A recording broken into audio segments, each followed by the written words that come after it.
બનાસકાંઠા જિલ્લાની જીવાદોરી બનાસ નદીમાં ખનીજ ચોરીનું દૂષણ હજી પણ યથાવત છે। અનેક વખત રેડ અને કરોડોના દંડ છતાં ગેરકાયદેસર ખનનની ફરિયાદો સતત ઉઠી રહી છે। ત્યારે ડીસાના જૂના ડીસા ગામ પાસે બનાસ નદીમાં થઈ રહેલી ગેરકાયદેસર ખનીજ ચોરીની ફરિયાદ સીધી ગાંધીનગર સુધી પહોંચતા ગાંધીનગર ખનીજ વિભાગે આ મામલે સક્રિયતા દાખવી છે।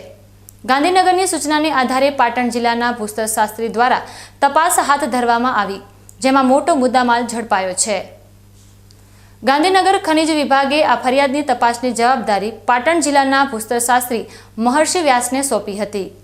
પાટણ ખનીજ વિભાગની ટીમે વહેલી સવારે જૂના ડીસા ગામ નજીક બનાસ નદીમાં ઓચિંતી તપાસ હાથ ધરી હતી, જેમાં સ્થળ પર જ એક હિટાચી મશીન વડે સાદી રેતીની ખનીજ ચોરી થઈ રહી હતી તે પકડાયું હતું।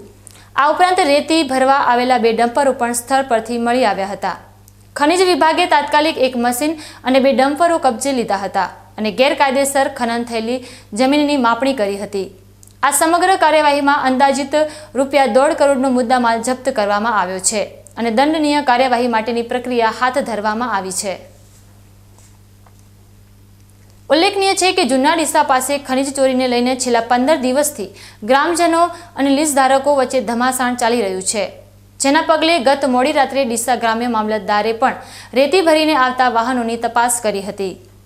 બનાસકાંઠા જિલ્લા ખનીજ વિભાગ દ્વારા અગાઉ પણ આખોલ, છત્રાલા, રાણપુર, ભડત અને અરણીવાડા જેવા વિસ્તારોમાં કરોડોની ખનીજ ચોરી ઝડપી પાડવામાં આવી છે, જે દર્શાવે છે કે જિલ્લા ખનીજ વિભાગ ખનીજ ચોરીને ડામવામાં સક્રિય છે।